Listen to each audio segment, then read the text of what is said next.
அனைவருக்கும் வணக்கம். இன்றைக்கு ஒரு மகிழ்ச்சியான தினம். குறிப்பாக அரசு பள்ளியில படிக்கக்கூடிய மாணவ மாணவிகளுக்கு 7.5% இடஒதுக்கீட்டு கீழே மருத்துவ கனவு நனவாகக்கூடிய அந்த நாள் ரொம்ப ஒரு மிகப்பெரிய ஒரு ஒரு பொற்காலமாக கருதப்படுகிறது.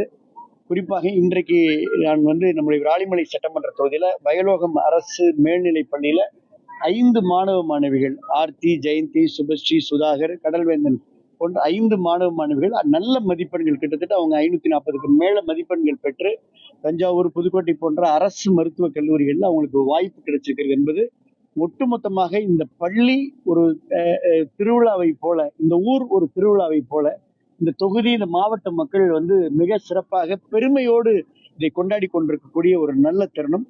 புதுக்கோட்டை மாவட்டத்தில் மட்டும் 28 பேர் எம்பிபிஎஸ்லையும் 5 பேர் பிடிஎஸ் என 33 பேர் இந்த மாவட்டத்தில் 7.5% இடஒதுக்கீட்டில் பெற்றிருக்கிறாங்க. ஒரு காலத்துல 7.5% மரியாதைக்குரிய அண்ணன் எடப்பாடியார் அவர்கள் கொண்டு வந்த அந்த முதல் ஆண்டுல அன்றைக்கு இருந்த மதிப்பெண்ணை விட இன்றைக்கு நம்முடைய அரசு பள்ளி மாணவ மாணவிகள் இன்னும் அதிகமா நல்லா படிச்சு நல்ல ஸ்கோர் பண்றாங்க. அதிகம் அது பெரிய மிகப்பெரிய பாராட்டுக்குரியது. அது நம்மளால முடியும் என்பது தேர் த ரோல் மாடல்ஸ். இன்னைக்கு பல பேர் ஹீரோ ஹீரோயின் எல்லாம் பார்த்தாலும் கூட உண்மையான ரியல் ஹீரோஸ் சினிமாவை காட்டிலும் இன்னைக்கு அதையெல்லாம் தாண்டி நிஜ ஹீரோ நிஜ ஹீரோயின் பார்த்தீங்கன்னா இந்த மாணவ மாணவிகள் தான். இது போல தமிழ்நாட்டில் யாரெல்லாம் இன்னைக்கு 7.5% ஒரு கூலி தொழிலாளியை சார்ந்தவர்கள், விவசாய வேலை பார்க்கக்கூடிய, செங்கல் சூழலில் இருக்கக்கூடிய மாற்றுத்திறனாளி மாணவன்லாம் நாங்கள் உங்க ஊடகத்தில் பார்க்குறோம். ஒரு வரலாற்று சிறப்பு மிக்க திட்டம் அண்ணன் எடப்பாடி அவர்கள் கையெழுத்திட்ட அந்த 7.5% இடஒதுக்கீடு இன்றைக்கு கிராமப்புறத்தை தூக்கி நிறுத்தி இருக்கிறது. இதுதான் உண்மையான சமூக மாற்றம், சமூகத்துல புரட்சி என்பது, சமூகத்தினுடைய முன்னேற்றம் என்பது இது மாதிரியான விஷயம்தான். ஒரு ஒரு பெருமையான தருணத்துல நாங்கள் அன்றைக்கு சுகாதாரத்துறை அமைச்சராக இருக்கக்கூடிய அந்த வாய்ப்பை எல்லாம் பெற்றோம் புரட்சி தலைவி அம்மா அவர்கள் காலத்துல, அந்த எடப்பாடி காலத்துல. அதனால எங்களுக்கும் இது பெருமையான விஷயமா இருக்கு. உங்களுடைய மனதார உளமார்ந்த பாராட்டுக்களை, வாழ்த்துக்களை இந்த பெற்றோர்களுக்கு, அரசு பள்ளி ஆசிரியர்களுக்கு, இன்னைக்கு நம்ம ஆசிரியர்கள் இந்த பள்ளியின் மீது மிகுந்த அன்பு கொண்டு ஆசிரியர்கள் தான் அவர்கள் முன் இன்றைக்கு அவர்கள் குழந்தைய இந்த பள்ளியில படிக்க வைக்கிறாங்க. அதுதான் ஹைலி அப்ரிஷியேட்டபிள். அரசு பள்ளியில படிக்கக்கூடிய ஆசிரியர்கள் தங்களுடைய மகனை மகளை இந்த அரசு பள்ளியில் படிக்கக்கூடிய நிலையை இன்றைக்கு உருவாக்கி இருப்பது என்பது மிகப்பெரிய ஒரு வரலாற்று சிறப்பு மிக்க நிகழ்வா பாக்குறேன். ஒரு சமூக மாற்றத்திற்கான ஒரு மிகப்பெரிய ஒரு படிக்கல்லாக, ஒரு மிகப்பெரிய என்ட்ரியாக இந்த 7.5% இடஒதுக்கீடு இன்றைக்கு அவர்களை ஏற்றம் பெற வைத்திருக்கிறது. உங்க முகத்துல பாருங்க எவ்வளவு பெரிய மகிழ்ச்சி. தொடரட்டும் இந்த மகிழ்ச்சி. அவ்வளவுதான்.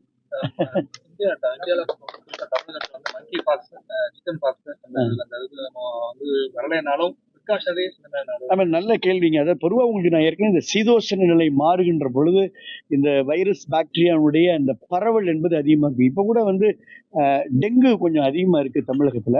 அதே போல இந்த பிரெத்லெஸ்னஸோட ஒரு வைரஸ் காய்ச்சலும் அதிகமா இருக்கு. அதனால இந்த சீதோஷ நிலை மாறுகின்ற பொழுது அரசு தேவையான முன்னெச்சரிக்கை நடவடிக்கை, பொதுவா இப்ப மழைக்காலம் ஆரம்பிக்கிறப்ப நம்ம காய்ச்சிய நீரை நம்ம பருகணும், ப்ரிகாஷனரியா இருக்கணும் அப்படின்றது ரொம்ப முக்கியம்.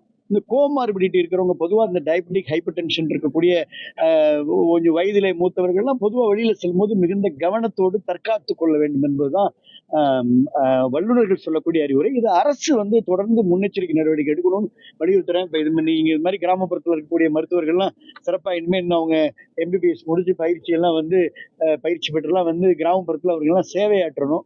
அதுக்கு உண்டான வாய்ப்பு இருக்கு. அதனால இன்றைக்கு இந்த மகிழ்ச்சியான தருணத்துல இந்த நிகழ்வு போதும்.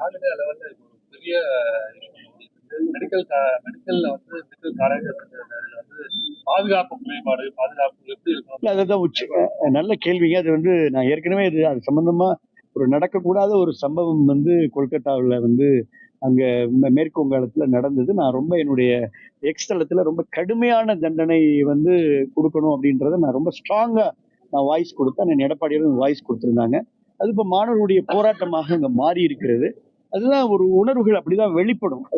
அது ஒரு காலத்துல ஏன்னா ஒரு பயிற்சி மருத்துவர், அது முதுகலை பிஜி ஸ்டூடெண்ட் அது மாதிரியான அந்த கல்லூரி வளாகத்திலே நடந்தது என்பது ரொம்ப அது அது ஒரு அது அது ரொம்ப ஒரு ஒரு ரொம்ப ஒரு மிகப்பெரிய தவறான செயல். அதுல எந்த விதமான மாற்று கருத்துல மிக குற்றவாளிகளை சரியாக அடையாளம் கண்டுபிடித்து குறுகிய காலத்துக்குள்ள மிக கடுமையான உச்சபட்ச தண்டனை வழங்கி வரும் காலத்தில் இது போன்ற சம்பவங்கள் நடக்காத அளவுக்கு அரசு உறுதிப்படுத்தணும். Point number 1.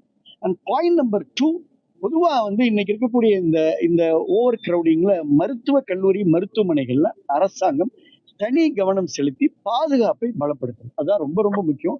குறிப்பா அது வந்து பாதுகாப்பை அங்க மருத்துவர்களுக்கும் பலப்படுத்தணும், நோயாளிகளுக்கும் அங்க பாதுகாப்பை பலப்படுத்தணும் அப்படின்றத என்னுடைய கோரிக்கையை நான் வலியுறுத்த கடமைப்பட்டிருக்கேன்.